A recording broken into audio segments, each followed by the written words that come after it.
Welcome to the Marketing Munchie podcast series hosted by Dr. Bridget Behe. Each week, Bridget and her guests will share information, insights, research-based findings, and her 30 years of experience to help your horticultural business connect better with current and future customers. Now, let's join our host, Dr. Bridget Behe. Hi, and welcome to the Marketing Munchies podcast. I'm your host, Dr. Bridget Behe. This week, I'd like to follow up on my conversation with Dr. Pat Huddleston and talk about some research that Dr. Trey Malone and I did looking at 4 lessons we learned from COVID-19 that will influence the future of Christmas tree marketing, especially this fall.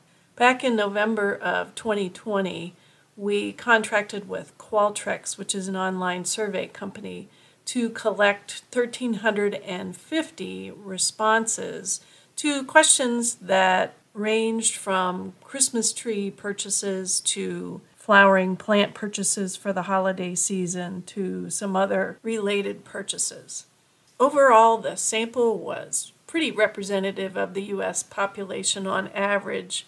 We had an average age of about 45 years old. The respondents were distributed among the Midwest, Northeast, South, and the West, and we had an average income and a distribution of ethnicity that pretty much resembled the United States on average. Let's look at some of the lessons that we learned from this particular survey.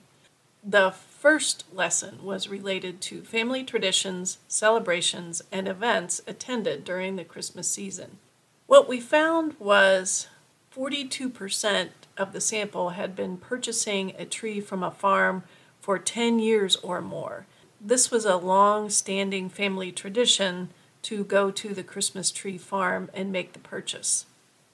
Now, not many holiday parties or religious services were attended, but we still had 15 to 30% participating in some of those religious services and holiday parties. So the first take-home message is to remind customers about decoration opportunities outside the home. Places where events are hosted need to be decorated, and if your customers attend these events, advertising may help some of them in the planning process. Is there a way to remind them on social media or through direct mail that you have items for Christmas decorations for the events that they may attend outside their home? The second take-home message relates to how they decorated their own home. And since indoor and outdoor decorations were both popular, you might consider inspiring them with some images that show both indoor decoration and outdoor decoration.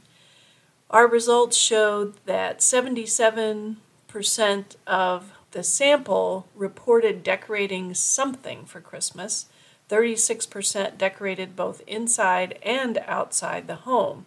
There was about a third who purchased some artificial garland, another third purchased a type of flowering potted plant like poinsettias or chrysanthemums, about 25% purchased a fresh garland, and another third purchased a fresh wreath. So you might think about inspiring consumers with a diversity of decoration opportunities both inside and outside the home. We then asked specifically about Christmas tree purchases, and almost half said yes, that they had planned to purchase a Christmas tree that year. What do they think about fresh Christmas trees? Well, 60% agreed or strongly agreed that their family has a tradition of decorating a Christmas tree together.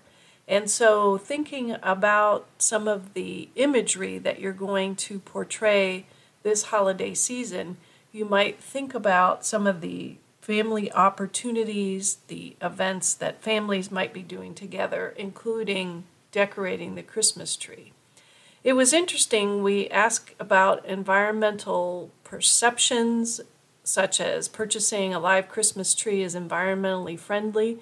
We only had 36% of the sample agree with that.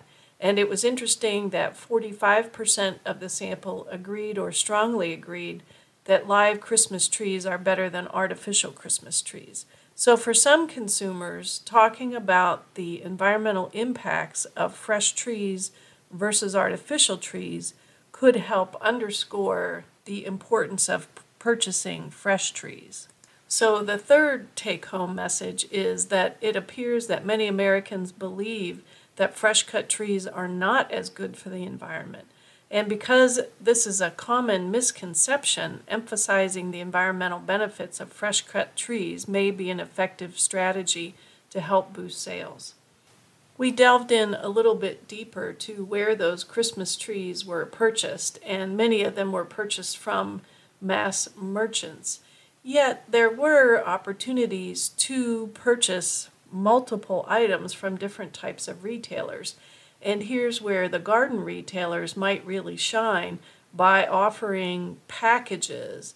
You might think about a tree, a wreath, a garland, maybe a commemorative Christmas tree ornament put together in a package. You might call it Santa's bag, and a larger version might be called Santa's sleigh, and then the largest version might be Mrs. Claus's dream. Think about good, better, best alternatives for packaging some multiple items together for purchase this Christmas. You might consider offering this online with delivery or curbside pickup to help entice the consumer to make all of their purchases with you, or at least make it easier by offering one-stop shopping. So think ahead to some packages or bundles or collections that you could put together for this holiday season, and maybe start inspiring customers on social media to be thinking about how they're going to decorate inside and outside their home for this 2021 holiday season. Well, that's all for this week. Thanks for listening. Thank you for joining us on this week's Marketing Munchie podcast. For more information or to download a transcript of this podcast, please visit connect2consumer.com. That's CONNECT-2-consumer.com.